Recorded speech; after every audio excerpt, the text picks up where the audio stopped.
this live stream about 4 or 5 minutes before it crashes. So, in the meantime, hello everybody, welcome. I'll be working on things, listening to people get murdered, and yeah, that's it. Pretty much. Nothing fancy tonight.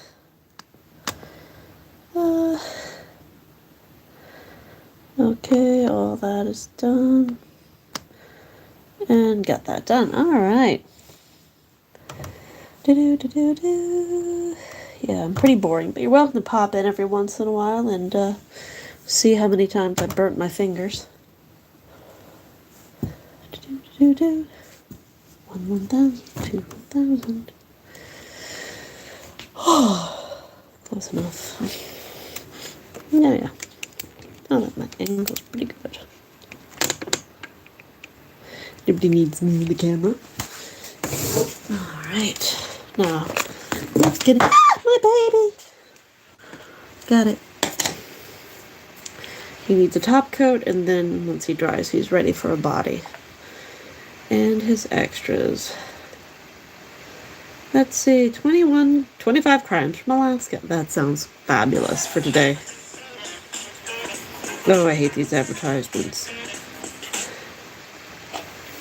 You're watching Northern Crimes.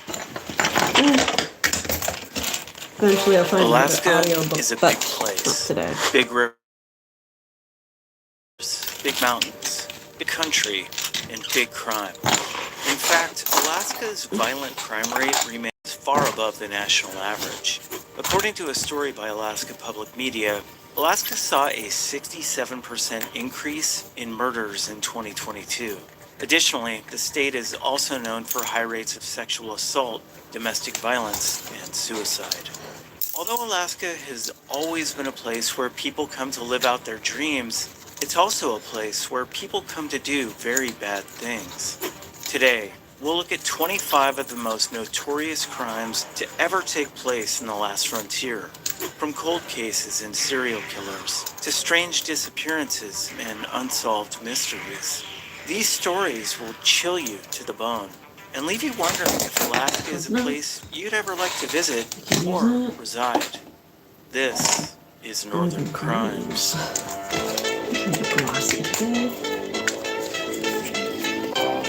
Hello.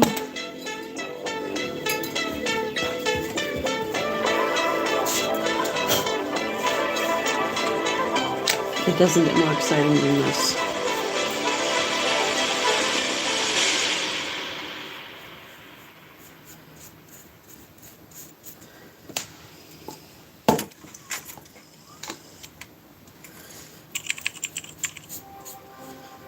In 1978, 16-year-old Shelley Conley's life was tragically cut short, her body found along the Seward Highway in Alaska.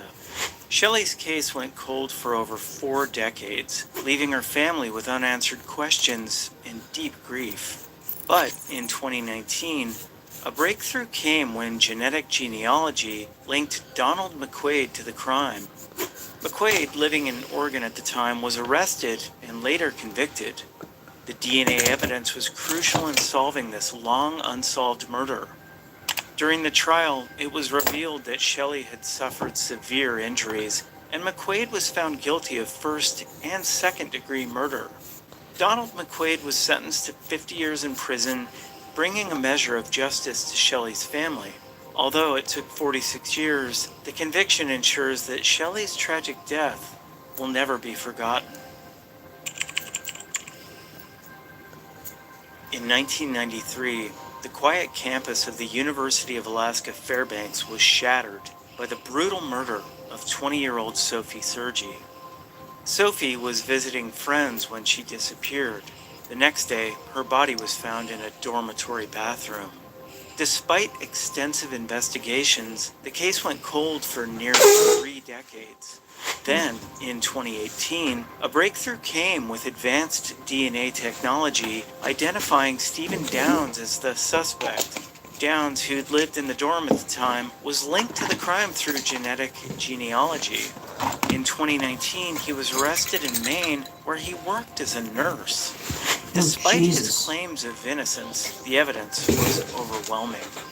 Stephen Downs was sentenced to 75 years in prison for the murder and assault of Sophie Sergi. After 29 years, justice was finally served, It wasn't a providing one-off, some he's closure working to that. Sophie's family and friends.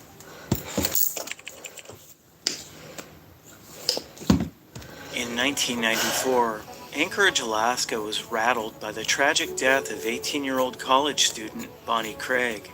Bonnie was last seen in the early morning on her way to catch the bus for her 7 a.m. class. Her body was found later that day in McHugh Creek, initially thought to be a tragic accident. However, Bonnie's mother Karen suspected foul play due to defensive wounds and missing belongings. Years passed, and in 1997, authorities confirmed Bonnie had been attacked. In 2006, a DNA match identified Kenneth Dion as the suspect. At trial, Dion's claim of an accidental death was contradicted by evidence of blunt force injuries and his inconsistent statements. Justice was finally served in 2011 when Dion was sentenced to 124 years in prison. Bonnie's story reminds us of the importance of perseverance in seeking the truth.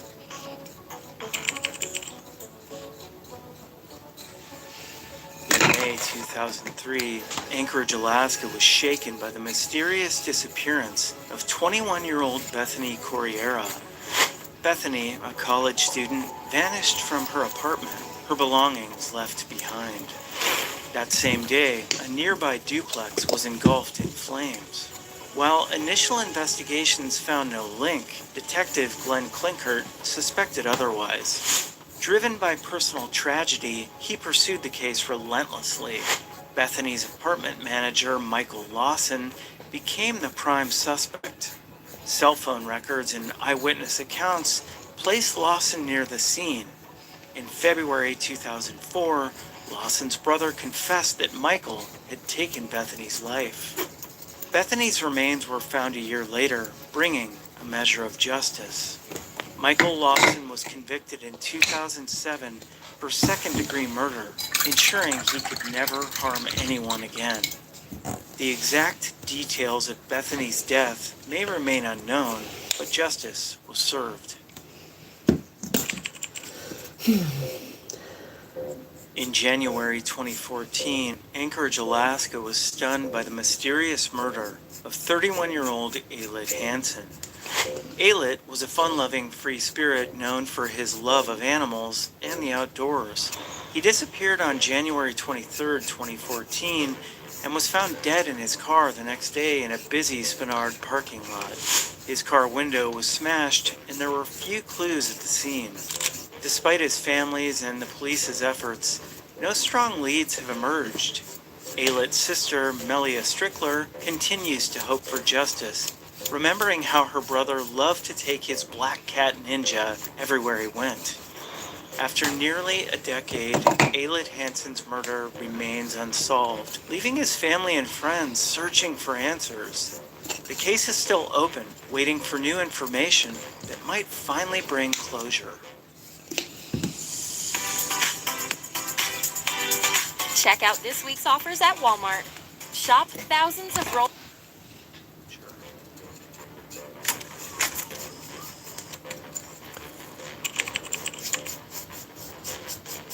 From 1972 to 1983, Anchorage, Alaska was terrorized by a man known as the Butcher Baker, Robert Hansen.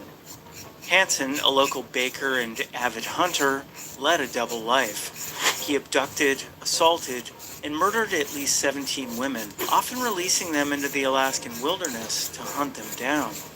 His heinous crimes went unnoticed until 1983, when 17-year-old Cindy Paulson escaped and provided crucial information to the police. An FBI profile matched Hansen, leading to a search of his home where evidence, including a marked map of burial sites, was found. Hansen eventually confessed to 17 murders in exchange for avoiding the death penalty. Hansen was sentenced to life plus 461 years in prison. He died in 2014, leaving behind a legacy of terror and a reminder of the importance of justice. None of you. Where's the other red? There it is. Between 1979 and 1981, Fairbanks, Alaska was haunted by the brutal murders committed by Thomas Richard Bundy, an Air Force sergeant stationed at Eielson Air Force Base.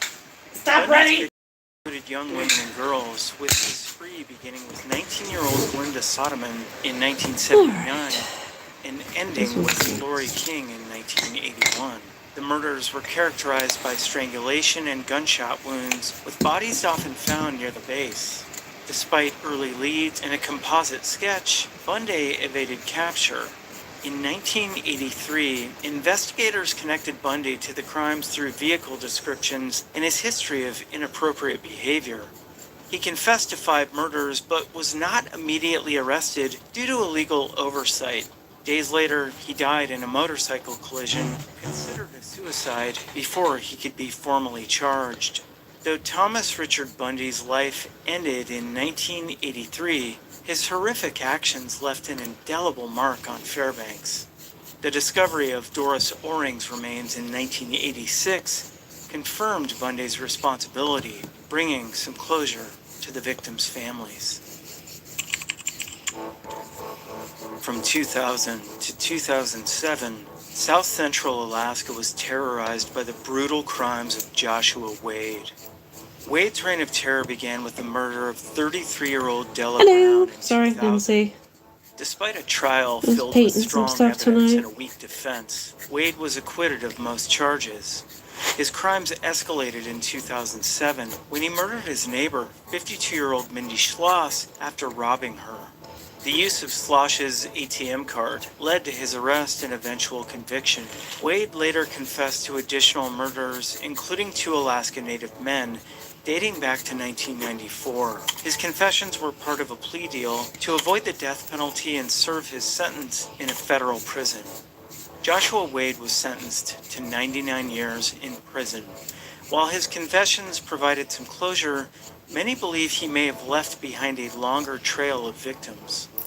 On June 14, 2024, Wade was found unresponsive in his cell at the Indiana State Prison and later pronounced dead.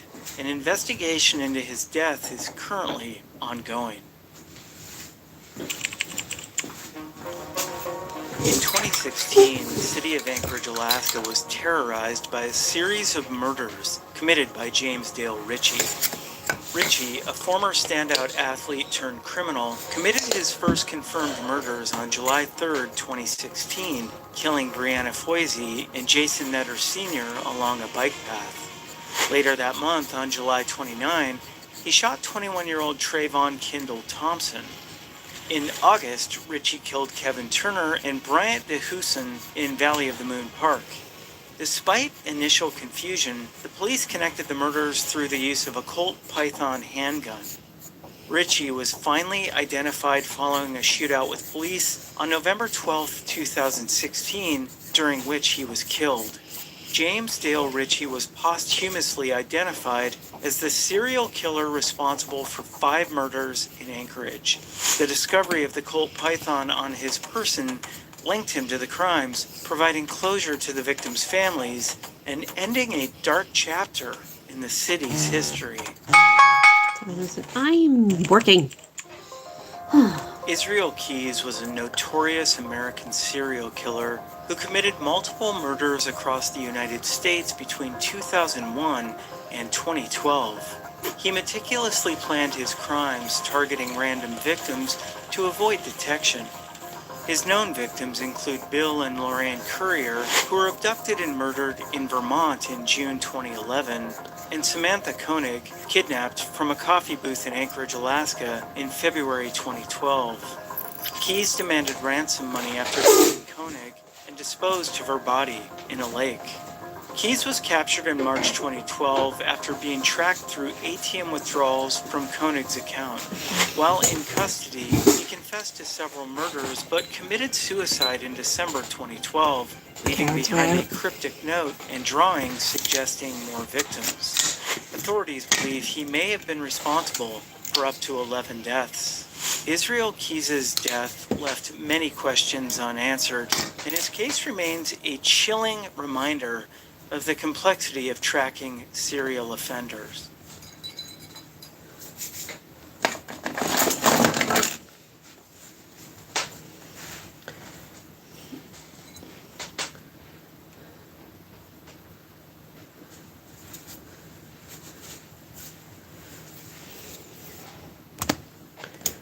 Offenders.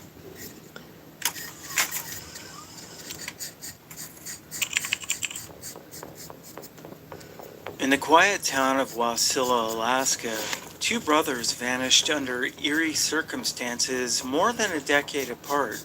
15-year-old Michael Palmer disappeared on June 4, 1999, after a late-night bike ride home from a party. His bike and sneakers were found near the Little Susitna River, but Michael was never seen again. Despite rumors of foul play and extensive searches, his fate remains unknown.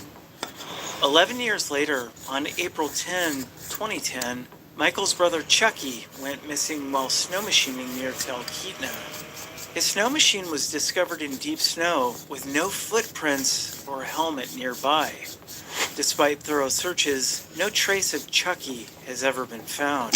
The Palmer family is left with haunting questions and unresolved grief.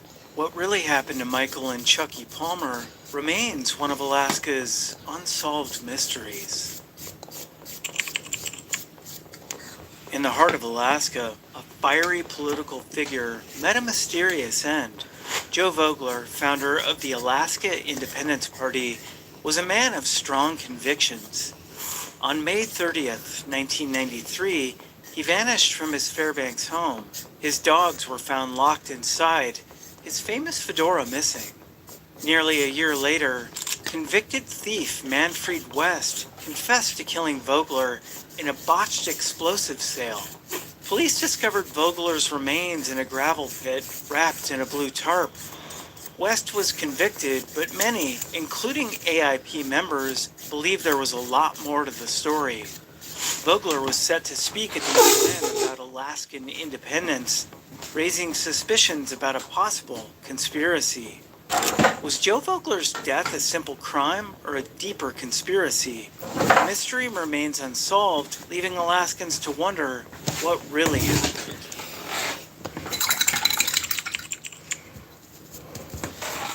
In 1972, a small plane vanished in Alaska carrying two U.S. congressmen, Hale Boggs and Nick Begich. Their disappearance remains one of the greatest aviation mysteries. On October 16, 1972, Congressman Hale Boggs and Nick Begich boarded a Cessna 310C in Anchorage, bound for Juneau. The weather was harsh, with forecasts of turbulence and icing. Pilot Don Johns, a seasoned bush pilot, took off despite the challenging conditions. 10 minutes into the flight, Johns radioed his flight plan. It was the last anyone heard from them. A massive search ensued, deploying hundreds of aircraft, including a SR-71 spy plane, but after 39 days, the search was called off. The plane, its passengers, and the pilot were never found. Speculations arose, including theories of a crash due to severe weather or even a bomb. Journalist John Walzak's investigation into the case uncovered potential foul play involving mobsters and a mysterious FBI probe. The fate of Hale Boggs and Nick Begich remains unsolved. Did weather bring them down, or was there a more sinister plot? The mystery endures, leaving more questions than answers. In a small ski town in Alaska, a mysterious disappearance left a family searching for answers. On July 1st, 1995, He's faster with spray paint. attended the Girdwood Forest Fair on a first date with a man named David Combs. After leaving Anchorage around 4 p.m., the couple enjoyed the festival until 6 p.m., when Combs claimed his car battery died, leaving Gilbert alone while he searched for help. When he returned, he stated that Erin was gone. Despite extensive searches by her family and Alaska State Troopers, no trace of Erin was ever found. Over the years, her family posted a $35,000 reward in hopes of uncovering new leads, and numerous stories and podcasts have dug into the story, all to no avail. To this day, Erin's case remains unsolved, shrouded in mystery and unanswered questions. On July 4th, 2012, in Seward, Alaska, a routine mountain race turned into a haunting mystery. Every 4th of July, the town of Seward hosts the Mount Marathon Race, a grueling 3-mile ascent up a 3,000-foot mountain. That year's race saw 3 serious accidents. You're the odd one out. But the most baffling incident involved 66-year-old Michael Lemaitre, who somehow disappeared without a trace. Michael, an adventurous spirit, was running Mount Marathon for the first time. Despite not being a professional, he was determined to finish. Witnesses last saw him near the summit around 6 p.m. By then, race officials had already packed up.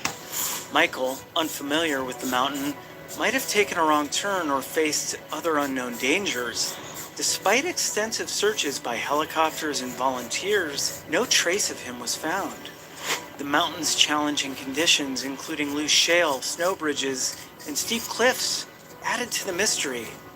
Michael's daughter, Marianne Lemaitre, spent over a month searching, exploring every possibility, even considering bear activity or snow cover. Yet the mountain remains silent. The disappearance of Michael Lemaitre remains one of Mount Marathon's greatest mysteries.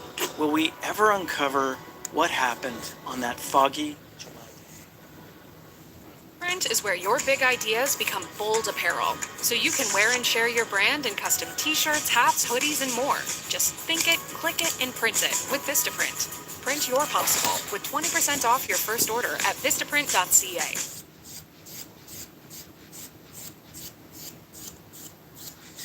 Back to school season is officially here, and I'm getting everything ready for the new semester. If you're doing the same, you can shop your list or less at Finity Tire. This is everything I need to survive this fall semester.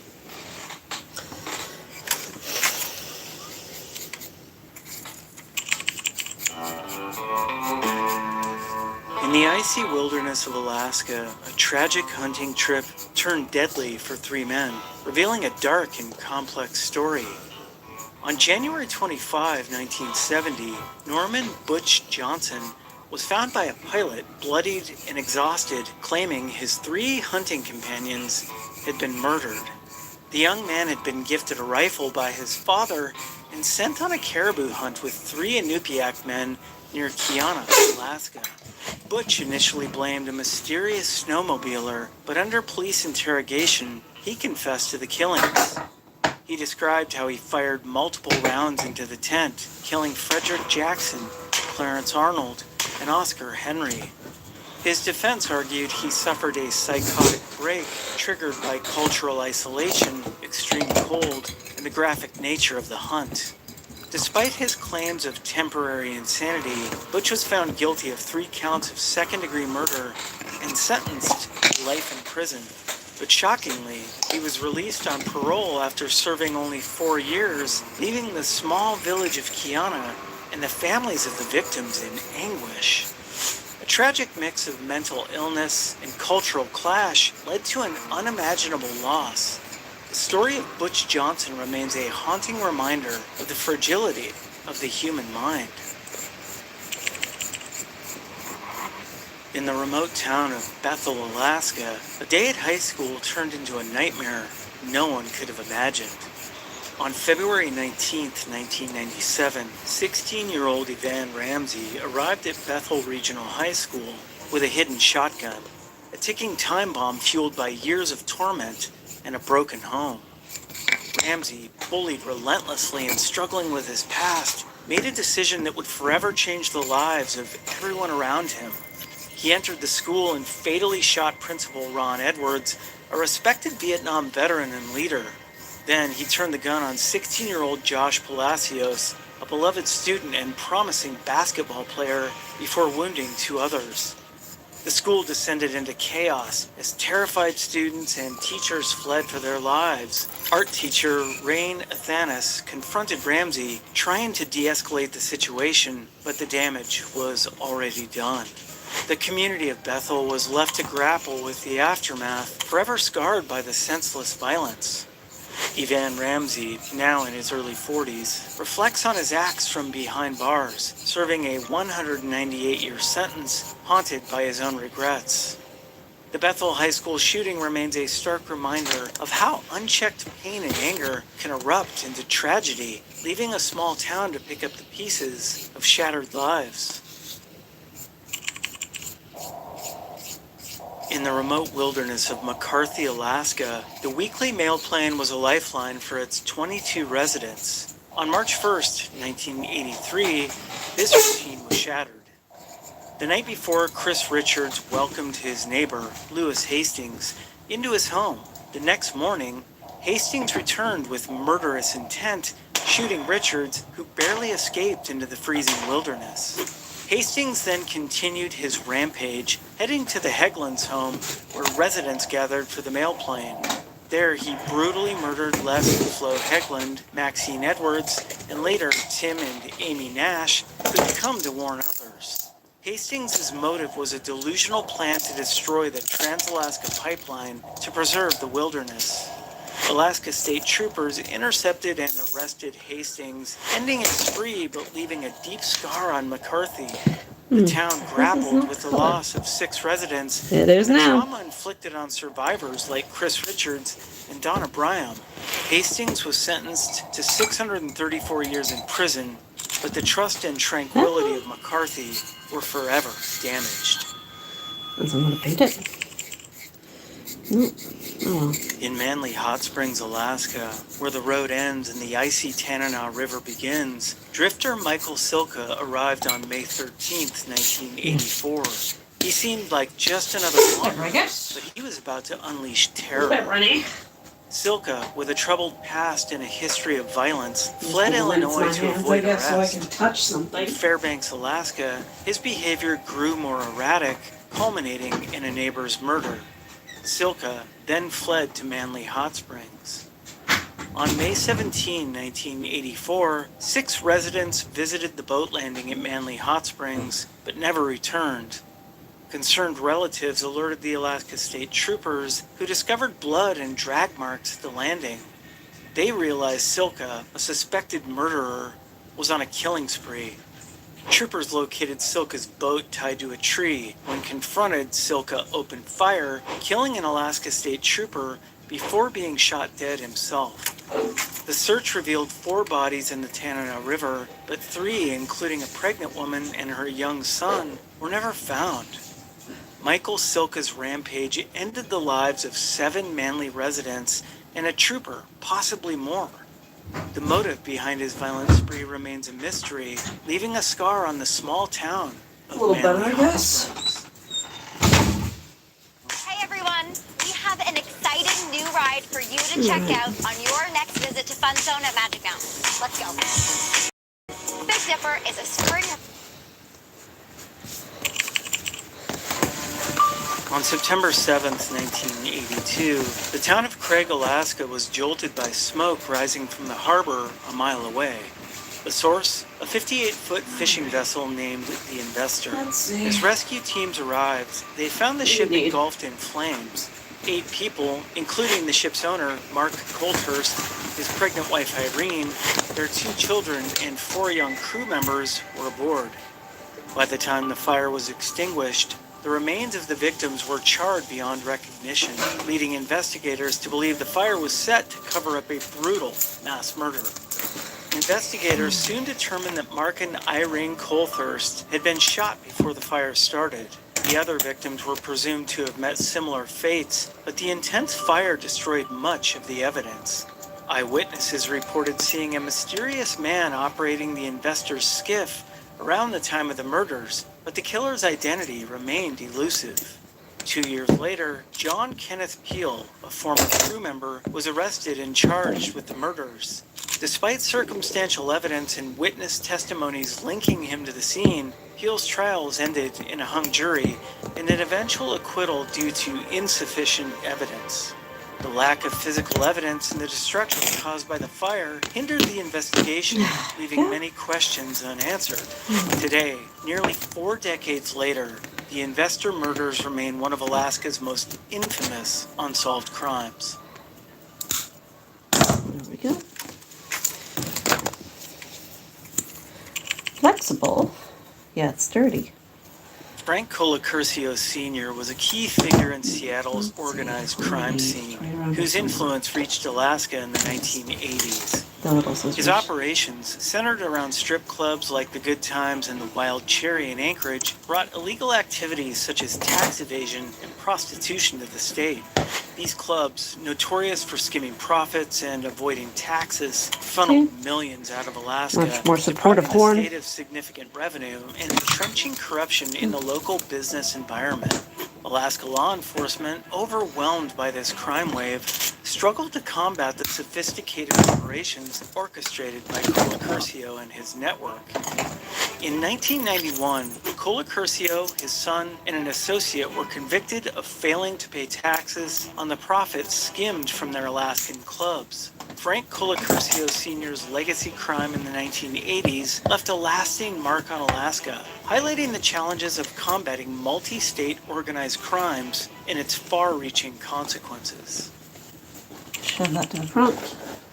There's a bit more stuff. Filthy in the back Fuhrer, of it. formerly Timothy Lobdell, led the 1488s, a neo-Nazi prison gang notorious for its violent and racist ideology. Recently convicted of murder, kidnapping, and racketeering, Fuhrer operated from Alaska's maximum security Spring Creek Correctional Center, orchestrating crimes both inside and outside prison walls.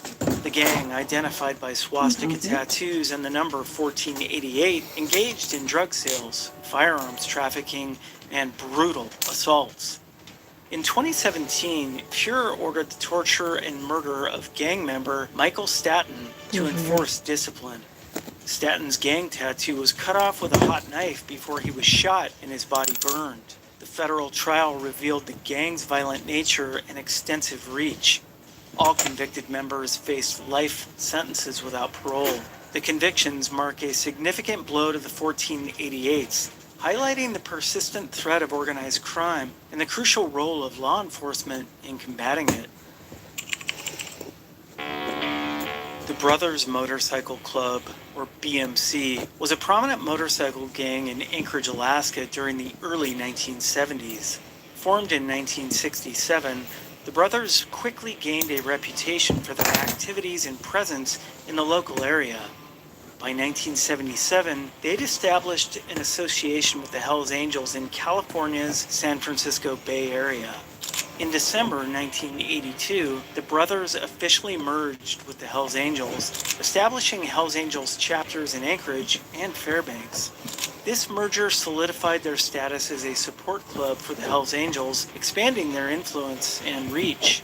The brothers played a significant role in the Hells Angels operations in Alaska, particularly in methamphetamine trafficking and other criminal enterprises.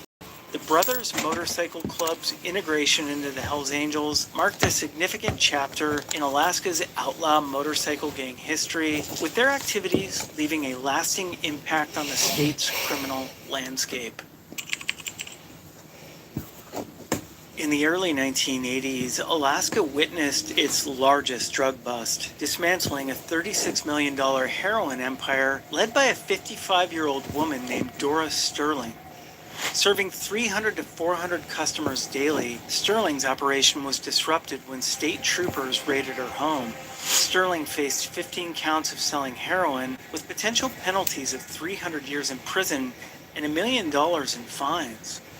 The raid was part of a coordinated effort by 200 law enforcement agents, leading to 12 arrests in Anchorage and seizures of heroin, diluted, cocaine, and other drugs worth $1 million.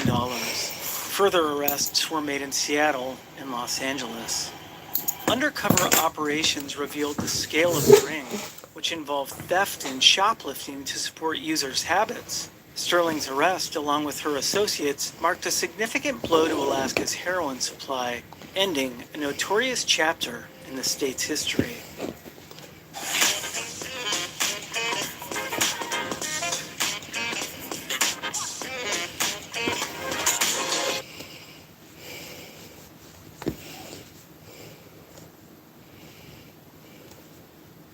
Looking for a way to get a U.S. green card without depending on an employer to sponsor you? Many highly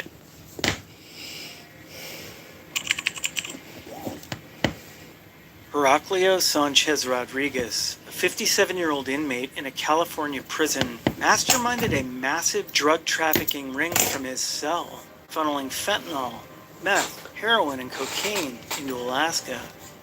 Using contraband cell phones, he coordinated with suppliers in Mexico and brokers in California and Oregon.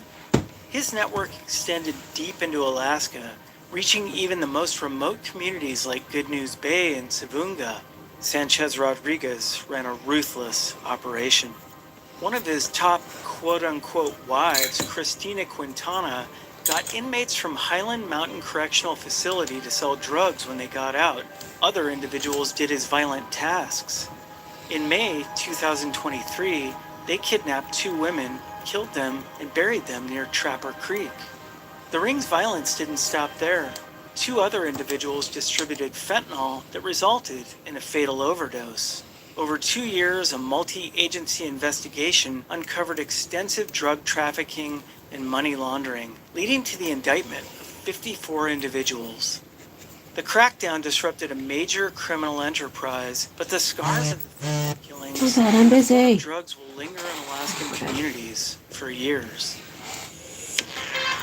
Alaska has a vast and disturbing criminal history, ranging from unresolved murders to serial killers, significant drug busts, and violent gang actions. These stories of tragedy, mystery, and justice reveal Alaska's darker side.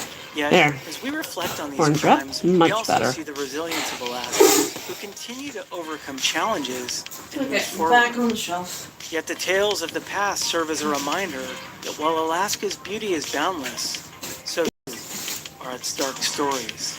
This one should be a quick fix. Just have a falling tail. So a little white thread for that.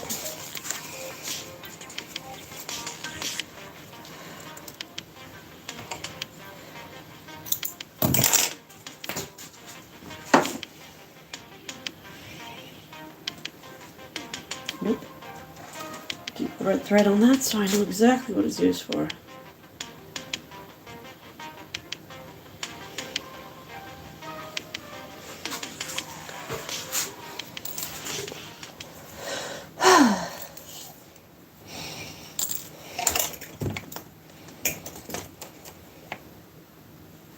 Release. You're watching Northern Crimes.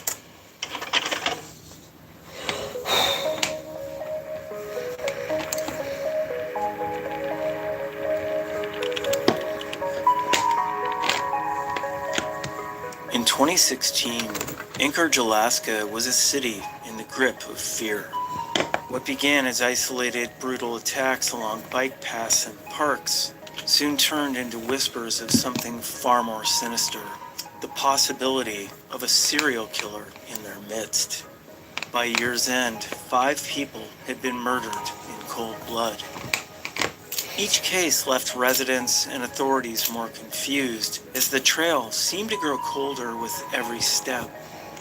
It all culminated in a dramatic police shootout in November 2016 that finally brought the violence to an end. This is the true story of the Anchorage serial killings, when an unknown killer turned Anchorage into a hunting ground. This is Northern Crimes.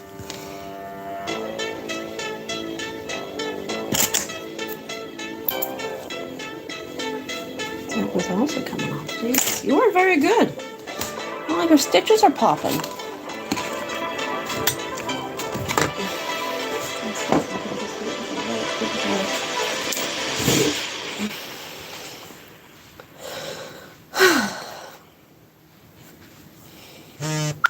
What? I'm pretty sure I was dreaming. probably. That's usually where the only happiness in today's society is in the dream skip.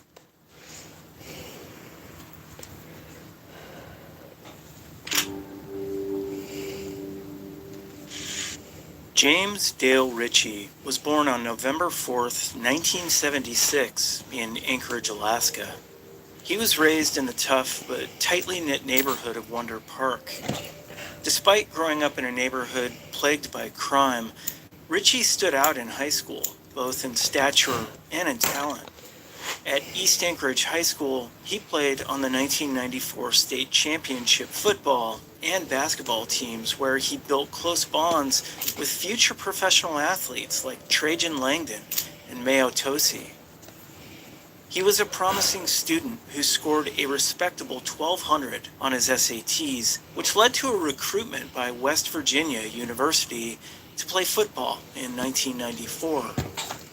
At the time, it seemed like Ritchie was on the path to success, with a promising future He's ahead all of him. back to better now. But that same year, tragedy struck. Quincy Thompson, a close friend, was shot and killed. For Ritchie, losing Quincy was a devastating blow that set him on a downward spiral. He dropped out of WVU after only one semester and returned to Anchorage in 1995. But the Anchorage Ritchie came back to was a city where opportunities seemed to have slipped away. The path that had once seemed so bright had turned dark. His old friends had gone on to have successful careers, but Ritchie's future was filled with uncertainty. His descent into crime began with drug dealing and dogfighting, earning him the street name Tiny, an ironic moniker given his imposing 6'3" frame. Ritchie's criminal record began to grow with arrests for drug-related offenses and other petty crimes. But in 2005, he crossed a new line when he was arrested during a home invasion. He was caught with plastic handcuffs and 2 handguns in his possession. This led to a 2-year jail sentence. After his release, Ritchie continued living in Anchorage, and it was during this period that he acquired a Colt Python .357 revolver, a weapon that would later become infamous in the string of murders to come. In 2013, Ritchie briefly moved to Broadway, Virginia, where his parents were living at the time. For a while, he appeared to be turning his life around, having no significant run-ins with the law other than some minor traffic violations. But in early 2016, after a breakup with his girlfriend, Ritchie returned to Alaska. Somewhere along the way, he reacquired that Colt Python from an acquaintance and settled into a trailer park. This time, his return to Alaska would signal the beginning of a terrifying chain of events. Okay. And what else do I have to work with here? Please. On July 3rd, You know, 2016, the bodies of Brianna Foisey and Jason Netter Sr. were discovered along a bike path near Ship Creek. They'd been shot multiple times with a .357 caliber weapon. Brianna, just 20 years old, had struggled with homelessness and substance abuse. Jason Netter Sr., 41, had a troubled past with the law, but was trying to rebuild his life. The police found little evidence at the scene, leaving them with few leads. 2 days later, the Anchorage Police Department ruled the deaths as homicides and released images of 2 persons of interest captured on surveillance footage. On July 29th, Ritchie struck again. Trayvon Kendall Thompson, known as Trey to his friends, was shot and killed while riding his bicycle home from work in East Anchorage. Earlier that evening, 3 young girls had noticed a tall figure lurking in the woods near Boland Street. They later described feeling an uneasy sense of dread, and moments later, they heard gunshots ring out. Then, when they looked out the window, they saw Trey's lifeless body on the ground. The investigation into Trey's murder soon revealed an unsettling pattern. Ballistics confirmed that the same .357 caliber weapon had been used in both Trey's murder and the double homicide on July You're gonna have to 3rd. do that a little bit Yet, bigger. despite this Maybe. growing evidence, the police still had no concrete leads on the killer. Witness descriptions and a composite sketch of the suspect started to point in a There we go. particular direction. But at this time, James Dale Ritchie, he still wasn't a suspect in the case. The next murders occurred on August 28th in Valley of the Moon Park.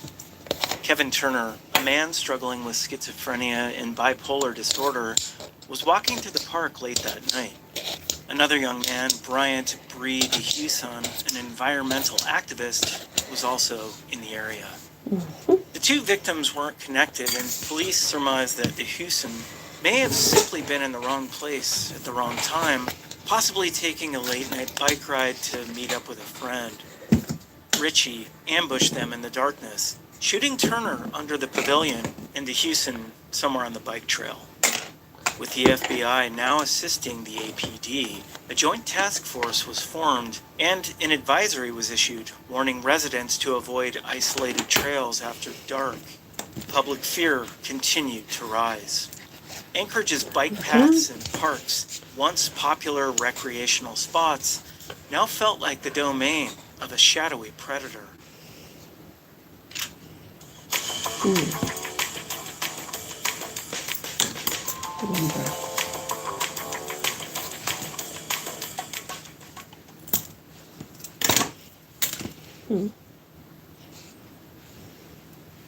I know a lot of moms will understand. It feels like I had Paul yesterday, so I don't know how we got here so fast, but somehow we're already getting ready for his first day of school. Canadian Tire had everything on our list, from notebooks, pencil, to his new Owala bottle and bento box. It's my first kid getting into school, so having everything in one place made back-to-school prep so much easier. Might be It also overkill, helped but my you got son it. feel Come back here! for his first day. And of course, he was most excited about his new Owala bottle. Now, all that's left is to pack everything up and head out the door.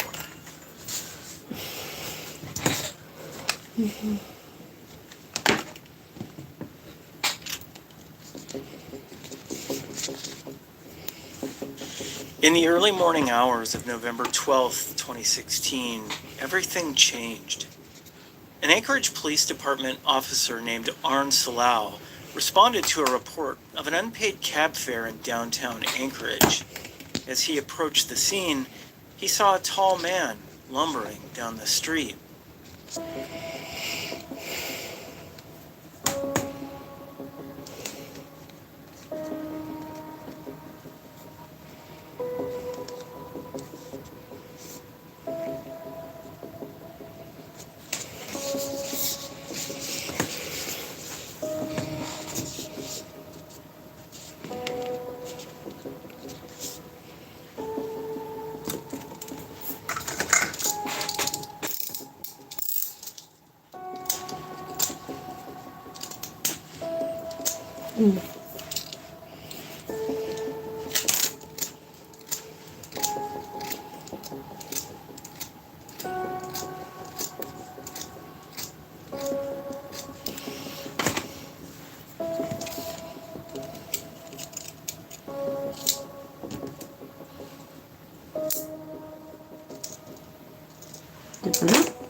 Sir, Anchorage Police, can I get you to stop?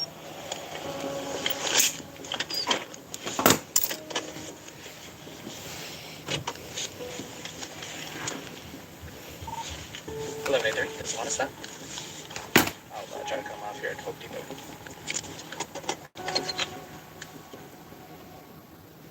He pulled up alongside James Dale Ritchie, not realizing the danger he was facing. When Ritchie ignored Salau's initial request to stop, the officer called out again over his patrol car's megaphone. This time, Ritchie turned.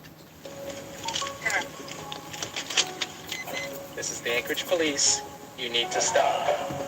This is the Anchorage Police. You need to stop. He pulled out the Colt Python and opened fire. Ritchie fired 6 shots, hitting Salau multiple times and causing severe injuries to his bones and organs.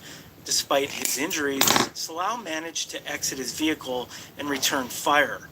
Then Sergeant Mark Patsky, a canine officer, arrived at the scene and joined in the confrontation. A fierce shootout ensued, and it ended with Ritchie fatally wounded.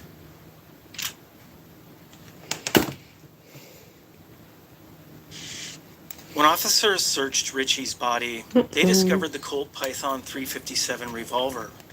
Forensic testing later confirmed that it was indeed the same weapon used in the 5 murders that had terrorized Anchorage in 2016. The authorities took their time piecing together the full story, cautiously gathering all the evidence they needed before confirming Ritchie's role in the killings. In April 2017, the APD held a press conference officially confirming that James Dale Ritchie was the sole perpetrator of the 5 murders. Ballistics evidence and investigative work conclusively tied him to each of the crimes. The cases were now closed, but the memories of that violent summer remained. The summer of 2016 left Anchorage with more questions than answers. What drove James Dale Ritchie to commit such heinous crimes? Why did he target the victims he chose? These questions still remain, even as Anchorage attempts to rebuild its sense of security.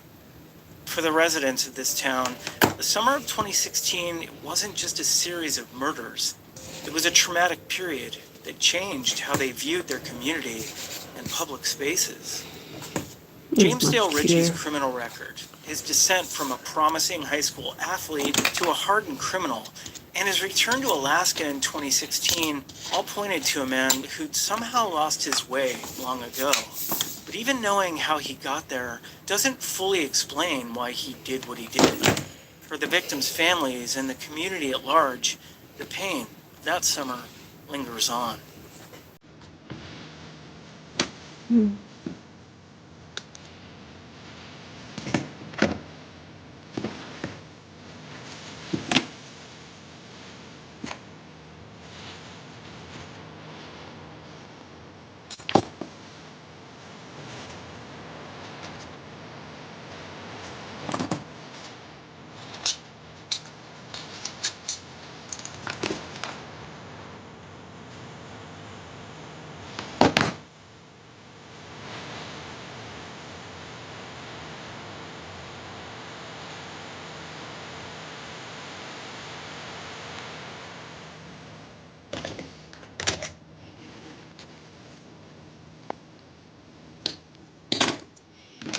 Forget the test drive. I bought these for a completely different reason. I have a feeling I should buy another box of them. There are over 60 causes of intimate itch. Vagisil Maximum Strength Cream stops itch instantly.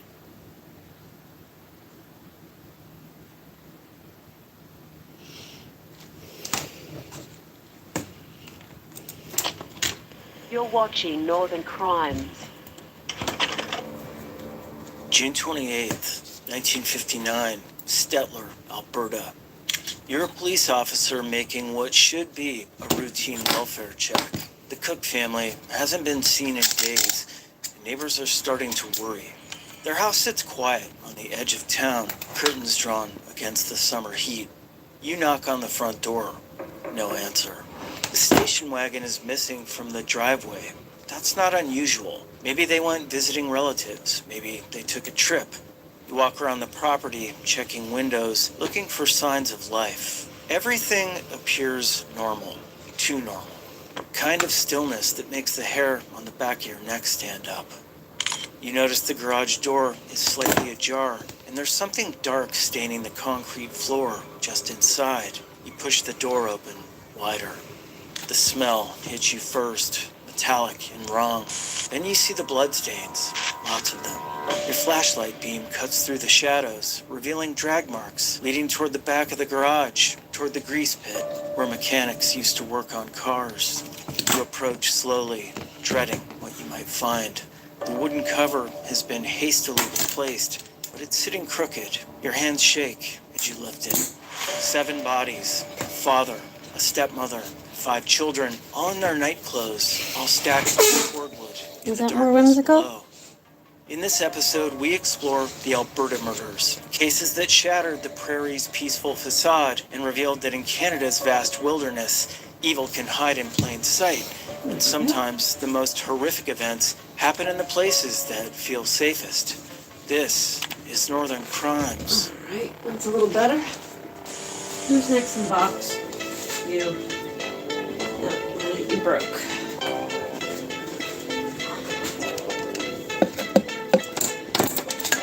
I wonder if I can get these in a different color. That'd be nice.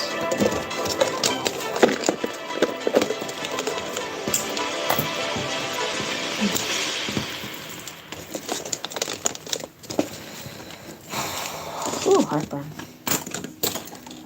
I have an appointment Monday to get my gallbladder removed. That's On June 28th, 1959, the small prairie town of Stettler, Alberta, was rocked by the discovery of a crime so terrifying it left an enduring scar on the province's collective memory. The entire Cook family, Father Raymond, stepmother Daisy, and 5 children, all aged 3 to 9, was found murdered and hidden in a grease pit beneath their garage. The adults had been shot, the children bludgeoned to death. All were killed in their night clothes, suggesting the attack came as they slept. The massacre stunned not only Stettler but the entire nation. Suspicion quickly fell on 21-year-old Robert Raymond Cook, the eldest son of Raymond and his first wife, who died a decade earlier.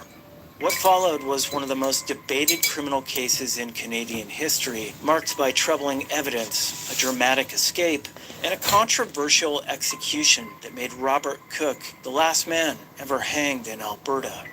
Robert's descent began early. Born in 1937, he had his first run-in with the law at age 10 and was in and out of institutions throughout his youth. His mother died when he was 9. By 12, his father had remarried, this time to Daisy Mae Gasper, Robert's former elementary school teacher. The family moved from Hanna to Stettler, but Robert's problems only deepened. Between his first incarceration at 14 and his death at 23, Robert spent less than a year total outside prison.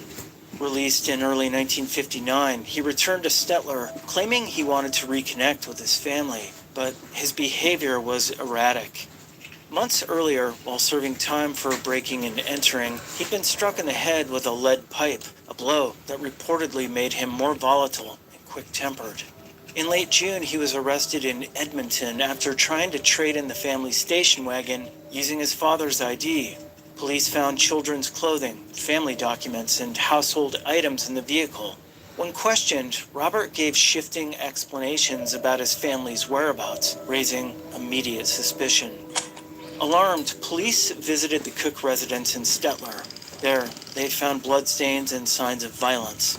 A deeper search led to a horrifying discovery: the bodies of all 7 family members, stacked beneath the garage in the grease. Robert was taken into custody and charged, but curiously, only for the murder of his father. Prosecutors likely hoped a single conviction would secure the death penalty without the complication of trying all 7 counts. Before the trial, he was sent to Ponoka Mental Hospital for psychiatric evaluation. But just days after his arrival, on July 11th, 1959, he escaped.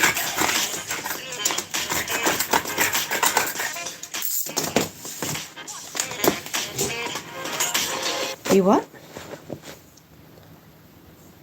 On July 11th, 1959, he escaped.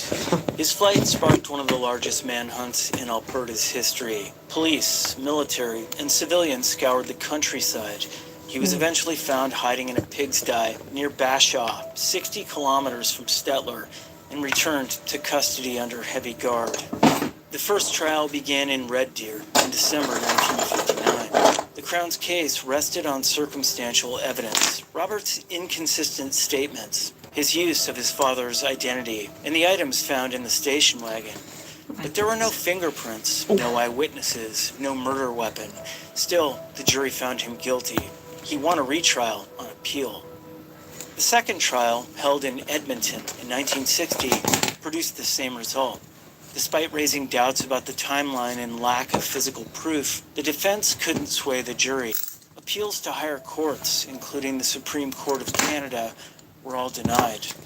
To this day, Robert's guilt remains debated. Supporters of the verdict point to his evasive behavior and possession of family belongings. Others argue the case relied too heavily on inference. There was no direct link, no confession, no forensic evidence, no smoking gun. Robert maintained his innocence to the end. In a poem written on death row, he wrote, "I sit here in my death cell, I know not why, for the evidence proved me innocent, and that is no lie." Some also questioned his mental state.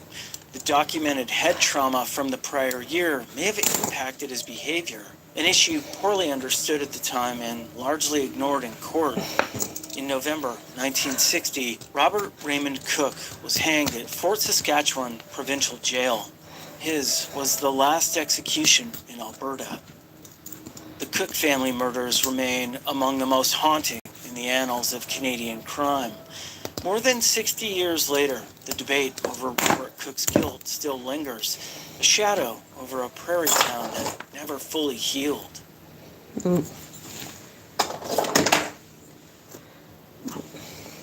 These ones. On March 3rd, 2005, a routine property seizure in rural Alberta turned into the deadliest day for Canadian law enforcement in modern history. What began as a simple attempt to repossess a truck escalated into a calculated ambush that left 4 young RCMP officers dead and raised disturbing questions about policing in remote areas, officer safety, and the lingering danger posed by violent offenders. The tragedy unfolded on the farm of James Roscoe, a 46-year-old with a long and disturbing criminal history that included sexual offenses, weapons violations, and threats against police. His property, located 11 kilometers north of Rochfort Bridge near Mayerthorpe, Alberta, had become a fortress of paranoia. Though under a firearms ban, neighbors and police both knew he was heavily armed and dangerously unhinged. On March 2nd, 2 civil bailiffs arrived at the farm to repossess a truck Roscoe had purchased but never paid for. When they encountered his aggressive Rottweilers and hostile behavior, they wisely called for RCMP backup. By the time officers arrived, Roscoe had fled. What they found on the property would change everything. Inside a large Quonset hut, officers uncovered a sophisticated marijuana grow-op and numerous stolen vehicles in various stages of being stripped for parts. The scene suggested organized criminal activity, and a search warrant was quickly requested. In the meantime, 2 constables, Anthony Gordon from Whitecourt and Leo Johnston from Mayerthorpe, were left to guard the scene overnight. What officers didn't know was that Roscoe hadn't fled in panic. This was a man who'd spent years preparing for war with police. He owned radio scanners tuned to RCMP frequencies, kept intelligence files on local officers, including their names and vehicle numbers, and had weapons stashed throughout the property. After abandoning his truck at his aunt's house nearly 40 kilometers away, Roscoe sought help from a local acquaintance, Sean Hennessy, and Hennessy's brother-in-law, Dennis Cheeseman. Despite expressing reluctance, the two eventually agreed to drive Roscoe back towards the farm. During the ride, Roscoe ranted about getting revenge on the Mounties, describing what Hennessy would later call devil talk. Between 1 and 3 a.m., the men dropped Roscoe off near the property. He wore socks over his boots to muffle his footsteps in the snow and carried a Winchester rifle provided by Hennessy. He crept back onto the farm in darkness, determined to ambush the officers guarding the scene. The next morning, 2 more constables arrived, Brock Myrle and Pete Sheeman, along with 2 members of the RCMP's auto theft unit. At approximately 10 a.m., the 4 Mounties entered the Quonset hut to continue the investigation. Inside, hidden behind equipment and camouflaged by a sheet, Roscoe waited.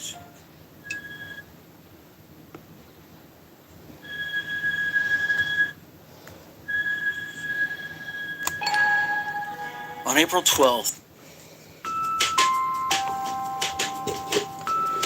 that's a little better.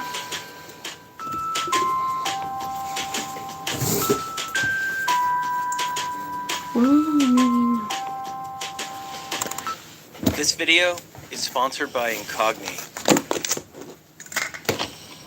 You're watching Northern Crime. October 5th, 2018. Nez Perce Clearwater National Forest, Idaho. You're working as a production assistant on a reality TV shoot deep in the remote mountains where cell service doesn't exist and the nearest town is hours away. The abandoned Penman Mine looms in the distance, a relic from Idaho's gold rush days, now hidden by the wilderness. It's been a difficult day. Something feels wrong about this whole production, and you've already made arrangements to go home early, 5 weeks ahead of schedule. You told them your mother needs surgery, but that's a lie. Your mother is fine. Around 5:30 p.m., just as darkness begins to creep through the pines, you tell someone that you need to use the bathroom. You set down your walkie-talkie, the device that's supposed to keep you connected to the crew. And then you do something that makes no sense to anyone who knows you. You run toward a steep cliff and disappear into the forest below. The crew calls 911 an hour later, claiming you had an anxiety attack and seemed confused about basic equipment. That doesn't sound like you, the experienced professional who worked on major productions in London, who filmed in remote locations across Alaska and Turkey. Because in the Idaho wilderness, when the facts no longer align with the person who went missing, the question shifts from where to why. These are the stories of what remains when the search ends and the cameras stop rolling. This is Northern Crimes.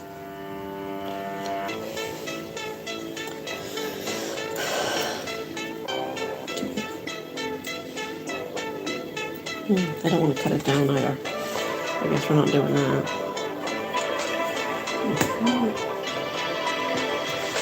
These are all bunched up, but if I tie them, then they bunch up the right way.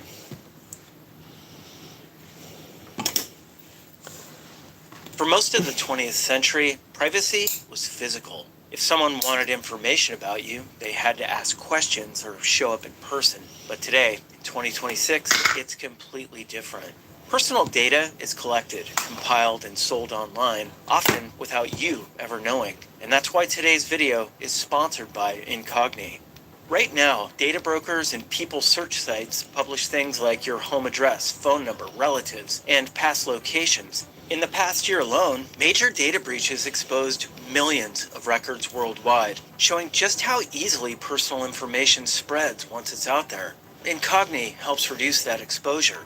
It's a service that automatically removes your personal data from hundreds of data broker websites and keeps monitoring them because that data often comes back. I decided to use Incogni after searching my own name and seeing how much information was publicly available that didn't need to be. And if your data appears on a site Incogni doesn't automatically cover, you can submit a custom removal request. You just send them the link and they handle the takedown for you. So if you want to try it, go to incogni.com/northerncrimes or use the code northerncrimes to get 60% off an annual plan with a 30-day money-back guarantee. You'll find the link in the description and pinned comment. Thanks again to Incogni for sponsoring today's video.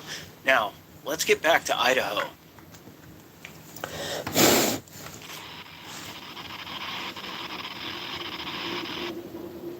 On September 27, 1951, a logger named Orrin Wood pulled off Highway 12 between Orofino and Greer, Idaho to relieve himself. In the roadside brush, he discovered the body of a young boy kneeling, blindfolded, his hands bound behind his back by rigor mortis. His throat was cut. The victim was Lonnie Jones, a 7th grader from the small logging town of Weippe, Idaho. Lonnie lived with his grandparents, Alex and Ethel Spence, in a community where everyone knew everyone and kids were supposed to be safe. 5 days earlier, on September 22nd, 1950, Lonnie had attended Lumberjack Days. It was the annual county fair, a major event for families across the region, with rides, games, and the rare excitement of a small town celebration. Lonnie's grandmother, Ethel, had accompanied him to the fair, but as the evening wore on, she grew tired and wanted to go home. What's up with you? Like any normal small-town kid would have done in the 1950s, Lonnie begged her to stay longer, promising he'd find a ride home. So, trusting the close-knit community, Ethel gave him $5 and told him to make sure and get something to eat. It was the last time she'd see him alive. Now, there is some information suggesting Lonnie may have attended a movie in Orofino that evening. An autopsy later revealed that his last meal had been a hamburger, indicating he'd indeed used some of the money his grandmother gave him.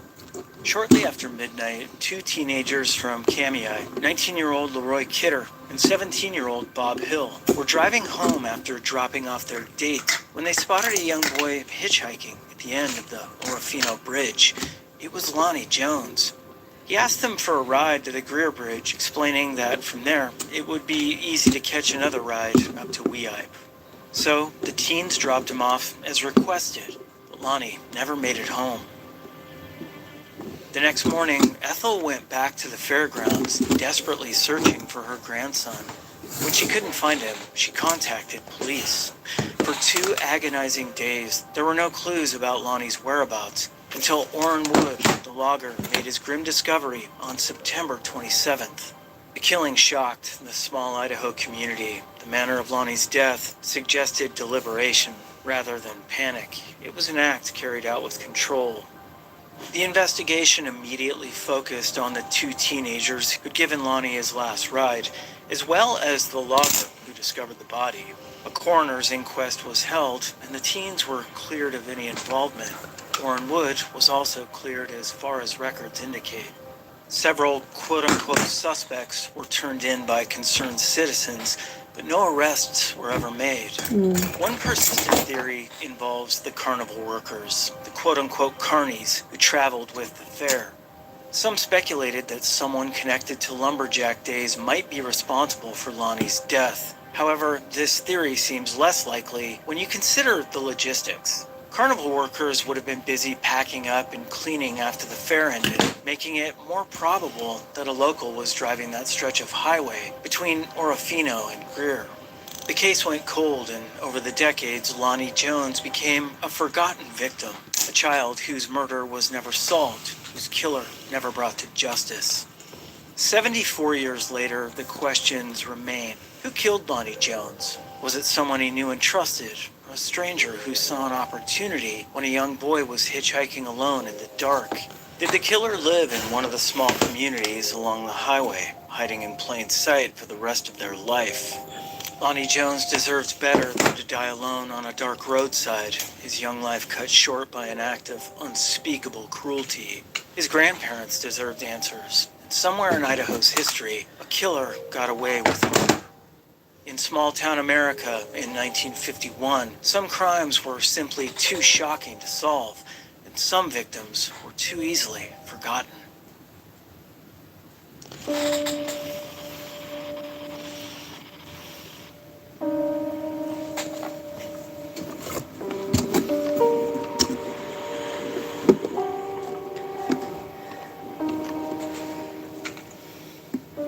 On October 11th, 1993, 9-year-old Stephanie Lynn Crane walked away from the Chalice Lanes bowling alley and vanished into thin air. Stephanie was the kind of kid who brought joy everywhere she went. Born on September 28, 1984, she was a spirited tomboy who loved hunting and fishing with her dad, Ben, with whom she was especially close. At just 4 feet 2 inches and weighing between 65 and 85 pounds, Stephanie had shoulder-length brown hair, blue eyes, and a distinctive cowlick on the right side of her hairline. She also had a small scar on her right eyebrow area. That fateful Monday afternoon, Stephanie attended bowling practice. She was wearing a maroon and white striped hooded sweatshirt with quote-unquote "gimme" imprinted on the front, maroon sweatpants, and maroon and white tennis shoes. The bowling session wrapped up around 4:45 p.m. Multiple witnesses later reported seeing Stephanie around 6 p.m. walking along Highway 93 toward Chalice High School, directly across from the bowling alley. Somewhere along that short stretch of road, a walk that should have taken only minutes, Stephanie disappeared without a trace. By that evening, when Stephanie still wasn't home, her mother, Sandy, began to worry. At around 8:15 p.m., she reported her daughter missing to the Custer County Sheriff's Office. They responded immediately. Over 300 volunteers joined professional search teams, scouring more than 7,000 square miles across 2 counties. Helicopters, tracker dogs, and even a drained canal yielded nothing. Stephanie had simply vanished.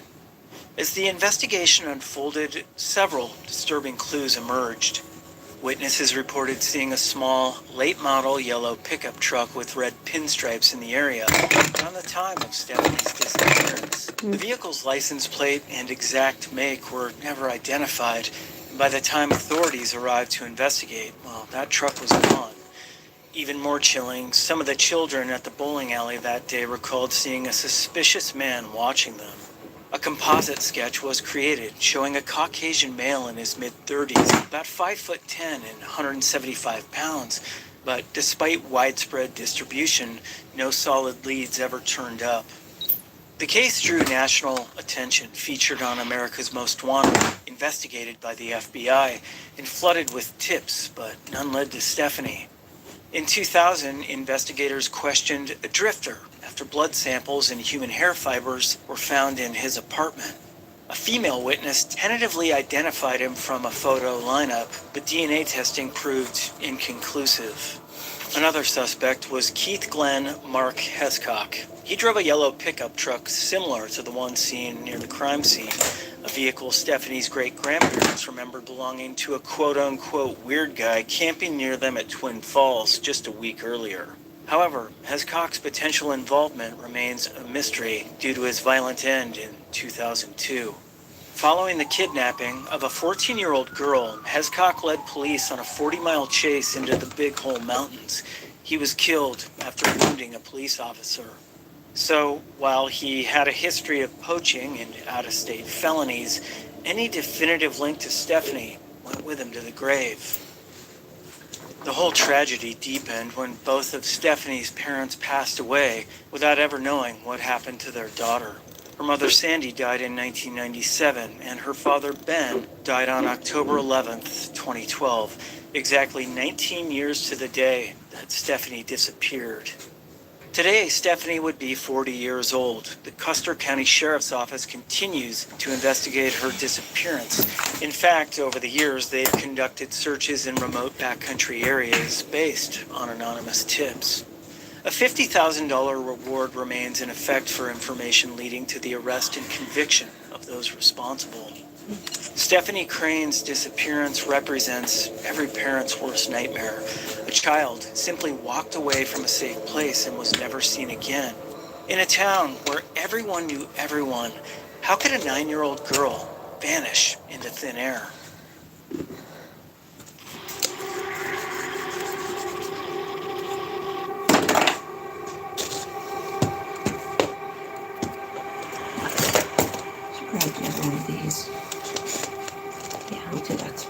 On July 10th, 2015, 2-year-old Dior Coons Jr. disappeared from a remote campground in eastern Idaho.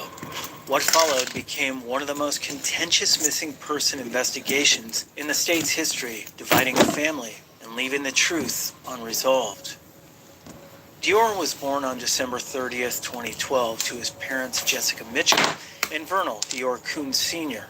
The blonde-haired, brown-eyed toddler was affectionately called Little Man by his family and was known for his easygoing nature. At just 2.5 years old, he stood about 3 feet tall and weighed 28 pounds, with a distinctive birthmark on the back of his neck. The fateful camping trip began on July 9th, 2015, when the family left Idaho Falls around 5 p.m., just after Vernal got off work. The group consisted of Dior's parents, his great-grandfather Bob Walton, and Bob's friend Isaac Reinwand, a man Jessica and Vernal had never met before their trip. They drove 116 miles north to the remote Timber Creek campground near Leadore, Idaho, arriving around 9:30 p.m. in the darkness. The next morning, everything went bad.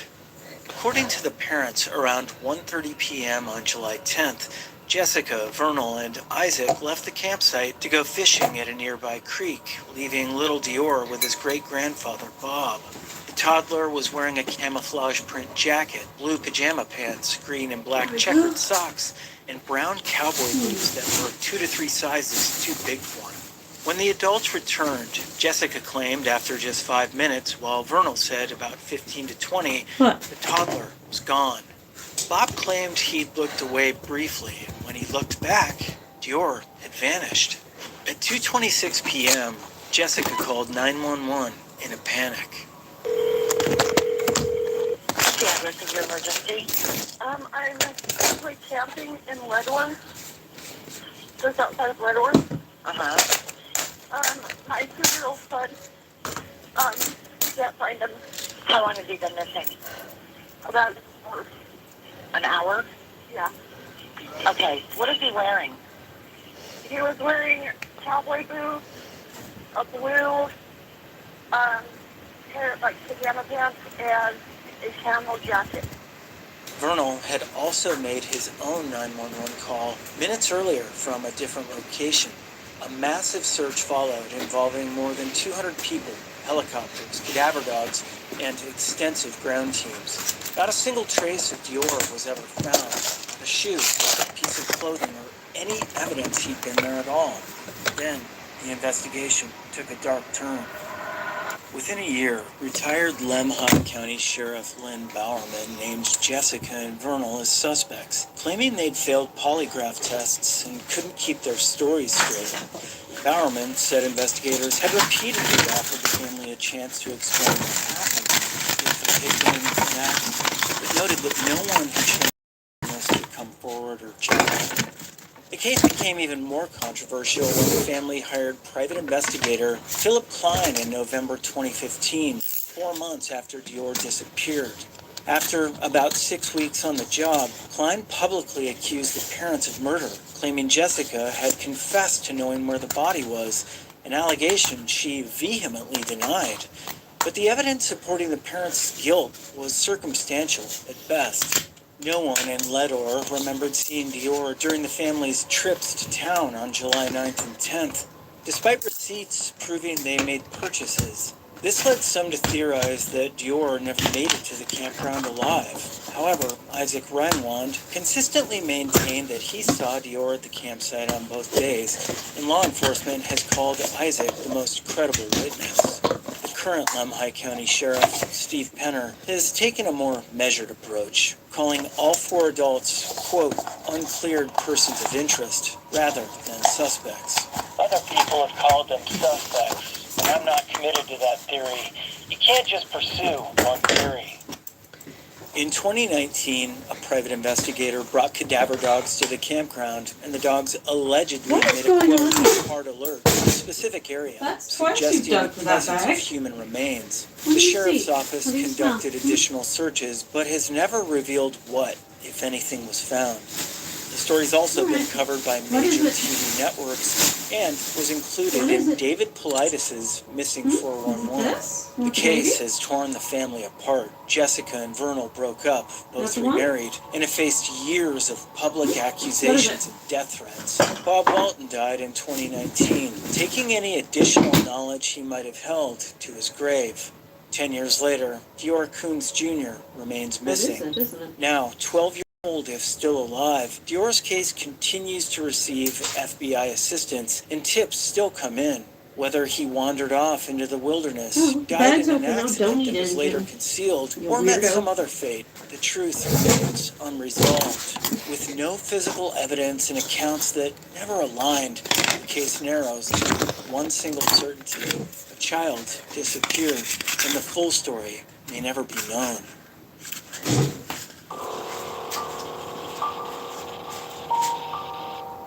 Do you want to get in the locker? Is that it?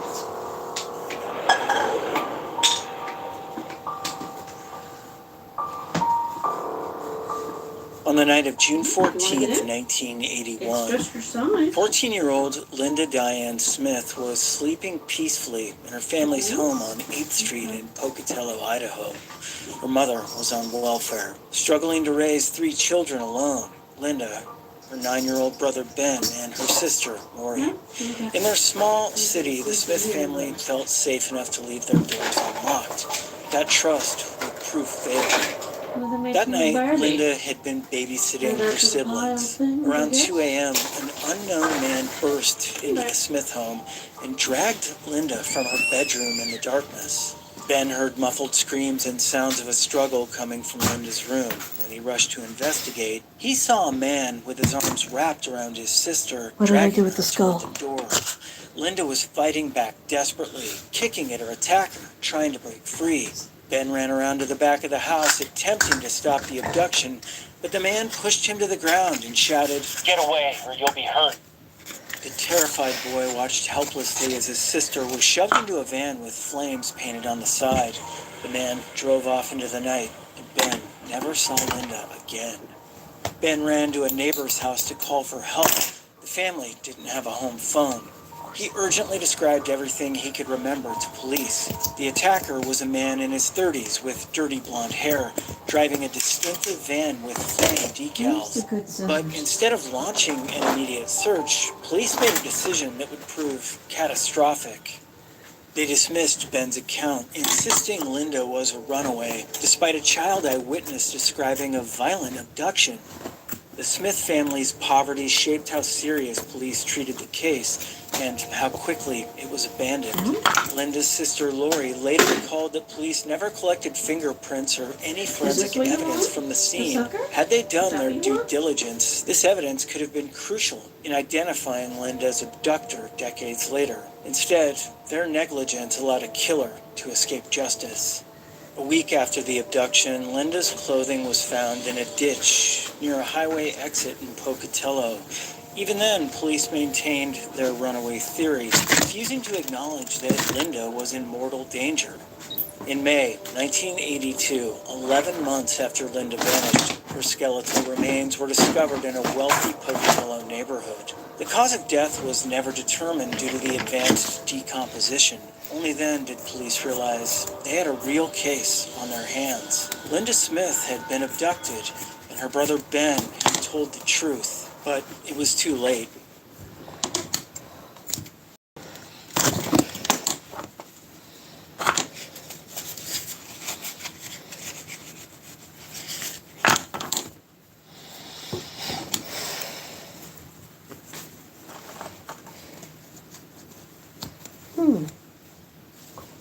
Interesting, I don't need it. By waiting nearly a year to take the case seriously, police had lost crucial evidence. The trail essentially went cold. No one was ever arrested, and police never named any suspects in the murder. The trauma devastated the Smith family. Ben suffered severe anxiety for years. He carried the guilt of being unable to save his sister, despite being just a child when she was taken. In the late 1990s, Ben moved to Utah, but when Linda's case was reopened in 2007, he held high hopes that police would finally find answers. Law enforcement admitted their original investigation had been poorly executed. They acknowledged having at least 2 persons of interest, but provided few details. In 2022, the Pocatello Police Department announced they were continuing their investigation using modern forensic techniques unavailable in the 1980s. Linda's case was connected to a series of unsolved murders of young girls in Pocatello between 1978 and 1983. 4 victims: 12-year-old Tina Anderson and 14-year-old Patricia Campbell, who disappeared from Alameda Park in 1978. 14-year-old Cindy Bringhurst, who vanished while babysitting in 1983, and Linda Smith. All attended Alameda Junior High School and disappeared during summer months. While initially suspected to be connected, police later expressed uncertainty about whether the cases were linked.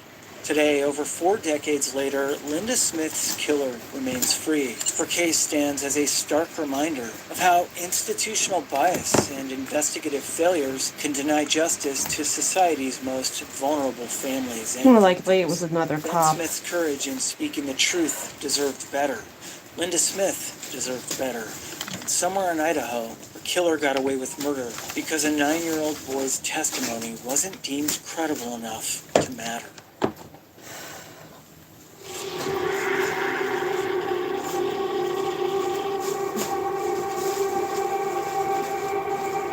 No, it's sweet. We can go from the other side. Right here. What do you need? On January 10th, 1999, 25-year-old Will Hendrick attended a party at an apartment building in Moscow, Idaho. It was supposed to be a casual night with friends from the University of Idaho Theater Department, the community where Will felt at home. Instead, it became the last night anyone would see him alive. Will Hendrick was a 25-year-old theater student at the University of Idaho, slightly older than most of his peers, but deeply respected within the program. Talented, warm, and well-liked, he'd found a community where he truly belonged. Will had been in a committed relationship with Jerry Schultz for 5 years. The couple lived together and were in the process of Hang on, baby, I'm working renovating on their it. kitchen. Will had an audition coming up, a $6,000 check to pick up, and was about to begin his final semester before graduation. Everything appeared to be falling into place. On that fateful night, Jerry was tired and decided to stay home, but Will still wanted to go to the party at his friend Katie Payne's apartment. Around midnight, he left their place and headed to the apartment complex where 2 separate parties were happening. Katie's gathering with theater friends on the 2nd floor, and another party upstairs with local guys who'd been high school athletes together. Throughout the night, Will stayed close to his friend Karen, who was dealing with relationship problems. Will had been drinking heavily and talked about confronting her boyfriend, prompting Karen to keep a close eye on him to prevent trouble. Around 2:30 a.m., Karen decided to leave. She told Katie to keep an eye on Will. Katie stepped outside briefly to call Karen and make sure she got home safely. When Katie returned inside, just minutes later, Will was gone. His car was still in the parking lot, so she assumed he'd gone to the party upstairs. The last confirmed sighting of Will came from a man who lived in the apartment directly below Katie's. He came forward saying Will had entered his unlocked door early that morning, drunk and belligerent. The man calmed Will down and safely got him out of his apartment. Police investigated this man thoroughly and ruled him out as a suspect. When Will didn't come home, Jerry grew increasingly worried. By late the next morning, he began calling friends. Okay, give me a second. I'm working on something for the baby. Yeah, but do you put something in it? Do you snap it? I don't want to take it apart because I don't know if I can get it back together.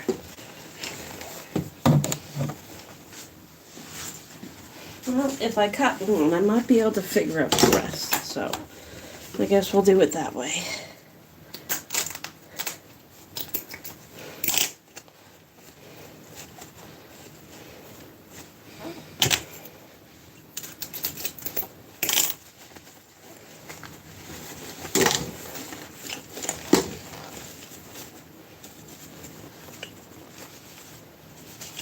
Unless there's another part missing. We can take a look, see what else is in the back. You've given up. You found the thing you wanted, I'm not taking it away. I'm sorry.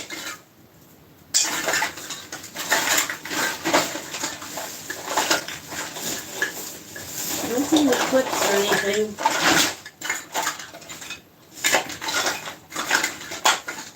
Sorry.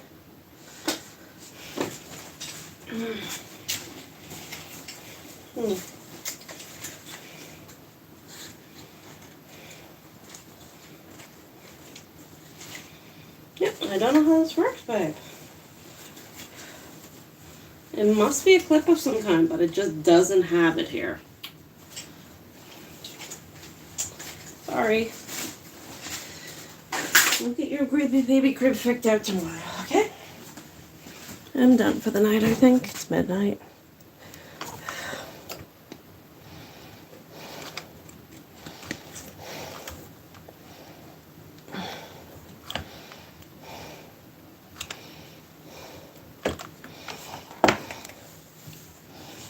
And also have these little tiny ribs in here too. Oh, that would be lovely. Alright. Should they go like that? It's really hard to, yeah, I think like this. Alright. I'll just paint them on. Black underneath, I think.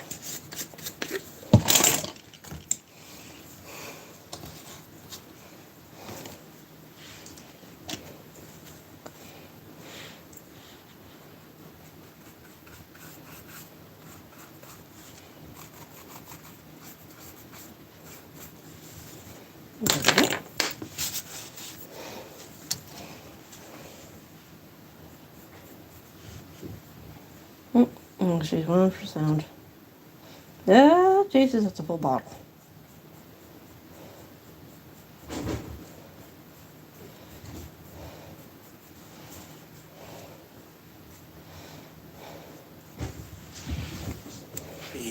But no one had seen Will. Nearly 36 hours later, friends located Will's car parked on a downtown Moscow street. Inside were his work keys and portfolio. The car was unlocked, mud was caked inside the wheel wells, and the driver's seat was pushed far back, as if someone taller than Will had been behind the wheel. The investigation revealed several theories. 2 months before Will's disappearance, Jerry had fired a van driver from his shuttle service after the man had used a homophobic slur. This ex-employee lived near the couple and had become a long-haul truck driver.